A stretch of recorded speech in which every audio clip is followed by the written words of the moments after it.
Welcome to the big show. Today we're going to start finally with something totally different that isn't a simple adjustment from what you learned in Java. Today we're going to start with something called a vector.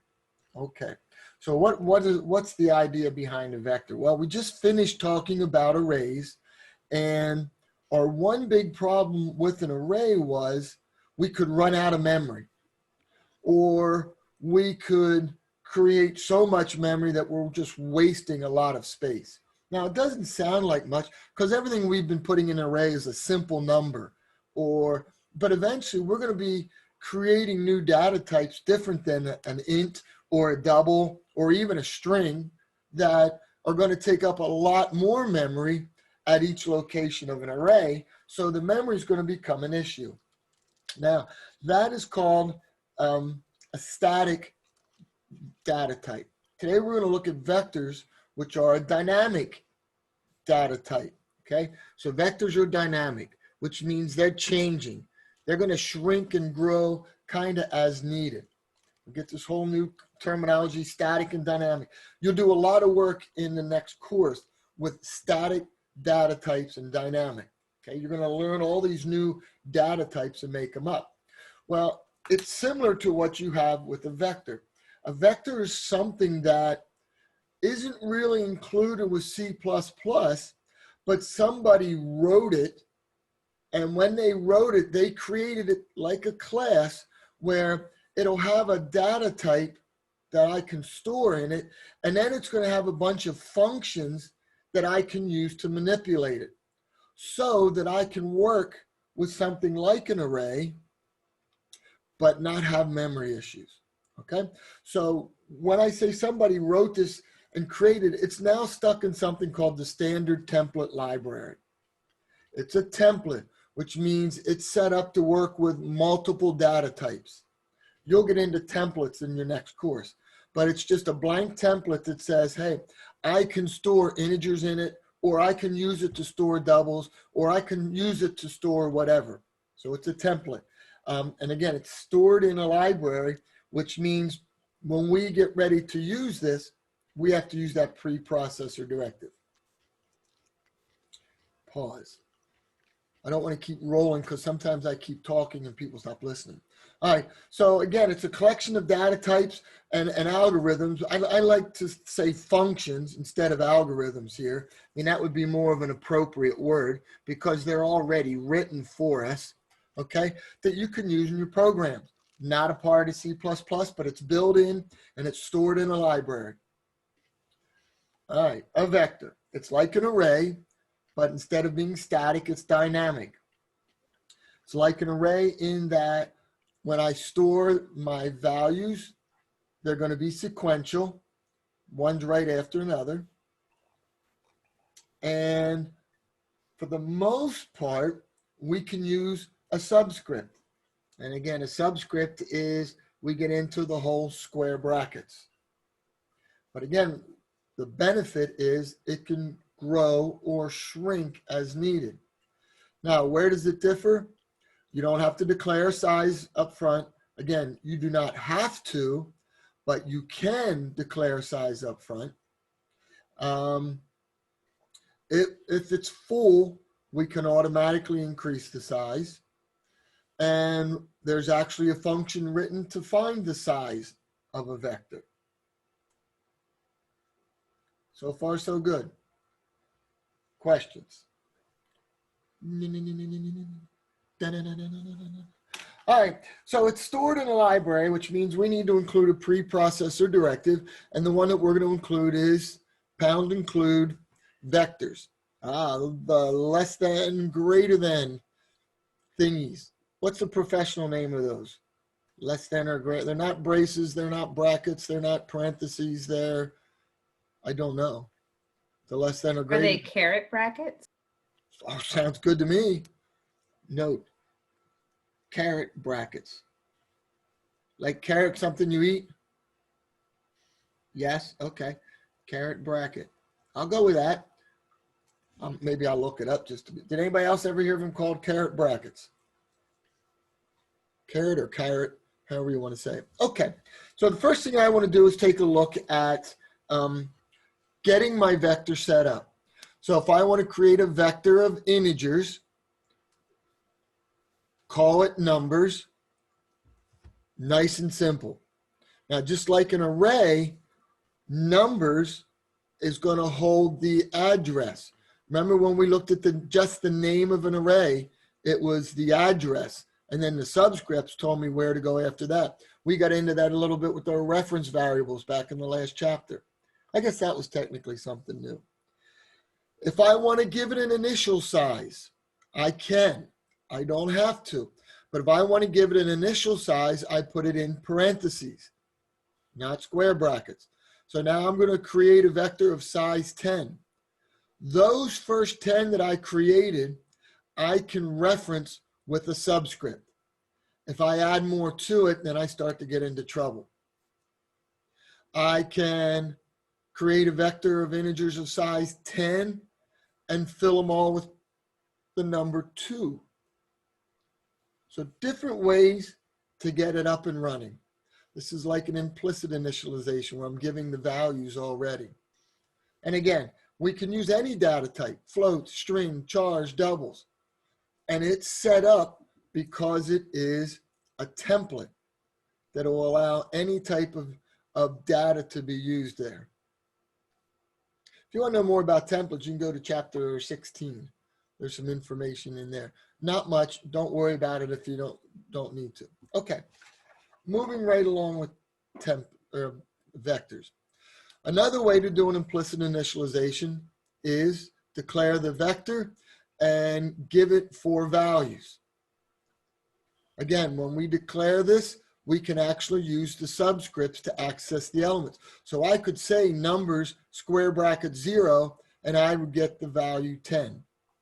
So these 4 numbers are put in braces. It's like set notation, where I'm going to give the values for the first 4 subscripts. Now, it is what it is. Now let's get ready to see the power of functions. All right. You went in and you typed in 2 code listings. The first code listing was 724. And in 724, you referenced everything just like we talked about with the square brackets. Okay, you did it and you looked at it and you thought, this is boring. This is just like an array. And that's fine. That's good. But then we get ready and say, all right, well, the power of template or power of a vector is going to come in because, like I said, it's almost like a class where someone wrote all of these functions to go with it so that I can use these functions on a vector to make changes. And the names are push back, size, pop back, clear, empty, at. It's just several of them. So if I was to play a little matching game and I said pushback, which one of these does pushback match up to? It adds to the end of the list. It adds to the end of the list. It comes down here and it adds to the end of the list. Okay? It adds to the end. In the future, you're going to hear the term stack. Stack. And when I use this term push, I'm adding to the end. It's like adding to the top of a stack of plates. So that when I get ready and use pop, where's it going to remove it from? The last element. Yeah, it's going to remove it from the last element. So pop would get from it. So this stack idea goes back to something you learned about in 121 briefly. You just needed the definition, and that was LIFO. What does LIFO stand for? Last in, first out. Yep. Last one in is the first one out. So if I have a pile of papers on my desk and I keep collecting them and putting one on top of the other, I have a stack of papers. When I get ready to grade them, I pull the one off the top and grade it, then pull the next one off the top.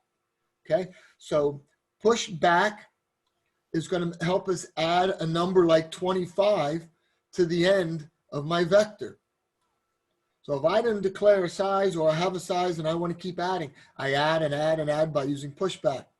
If I want to know what's at the end, pop back. All right, let's see. What else do we have going on here? Size. Which one is that? Yeah, that's It's the number of elements. Yeah, that's going to get to the. Uh-oh, now all of a sudden I have a graph theory type of problem. Can I draw these without overlapping and cutting across? And I don't think so. Clear is another function. Which one would go with clear? Kind of Close all the elements. Yeah, I'm going to clear all elements. Okay. Empty. I'm going to take the long way around. Returns true. Okay, yeah, you're familiar with the idea of functions and methods. Sometimes I have void, sometimes I have value returning. This one actually returns a true. And what if I wanted to know what's the fifth element in my vector? I have a function called dot at. All the way up to there. So a little matching. I get bored sometimes, so I need to amuse myself. All right, code listing 720 or program 727. Actually, one that's a little bit better that I should have had you use was 729 because it has a little bit more of what's going on in here. So I'm just going to throw it up here since I didn't give it to you. All right, 729. I have D2L. I don't think I gave it to you, but I probably should have.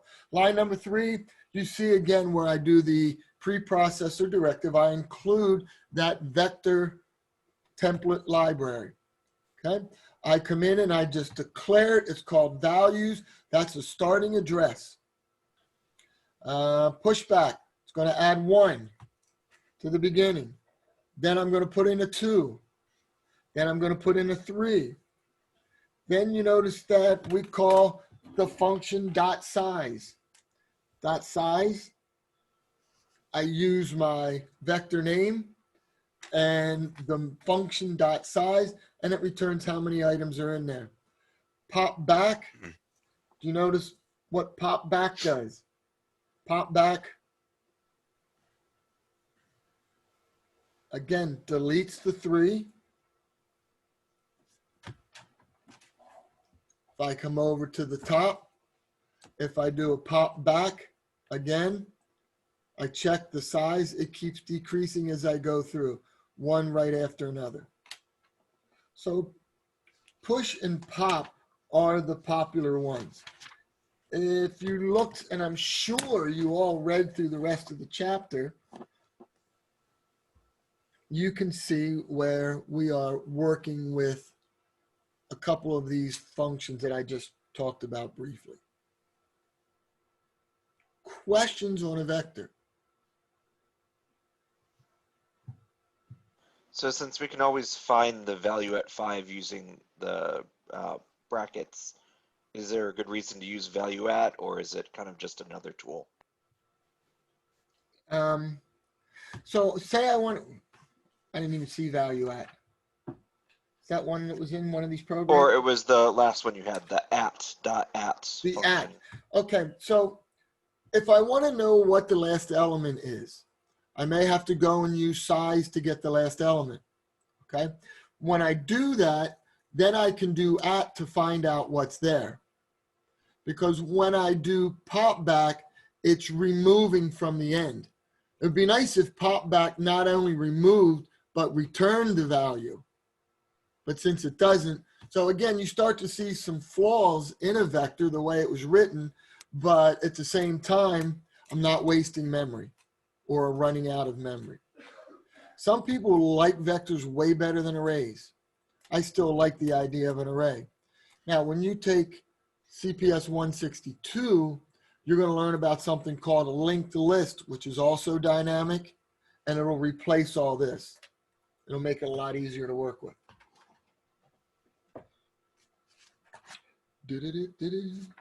Number 17. Wow, this brings us to the end of chapter 7 already. Number 17. Name search.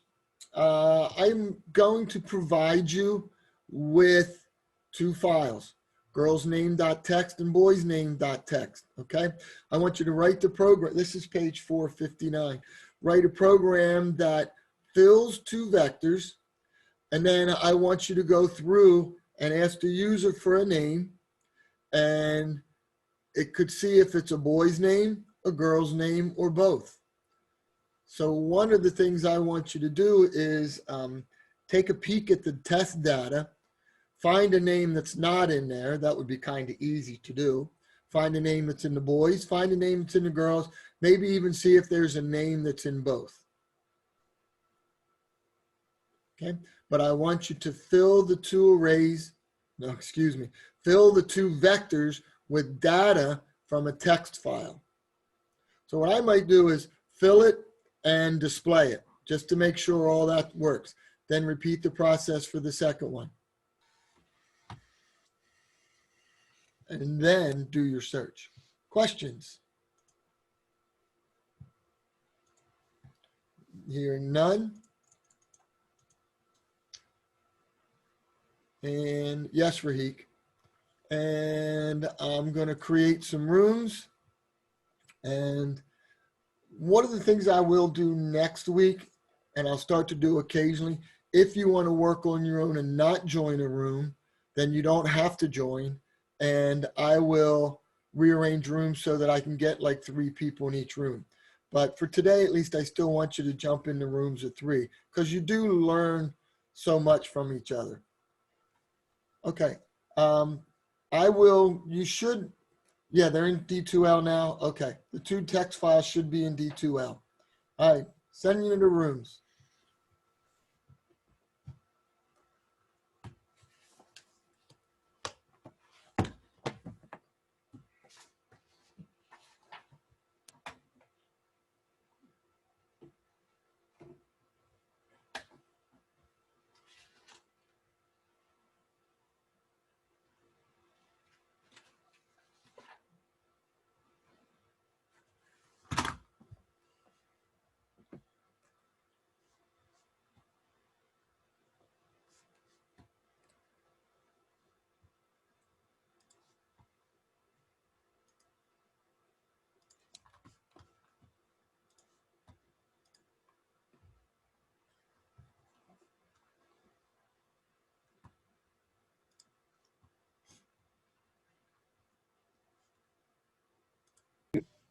You disabled the screen sharing.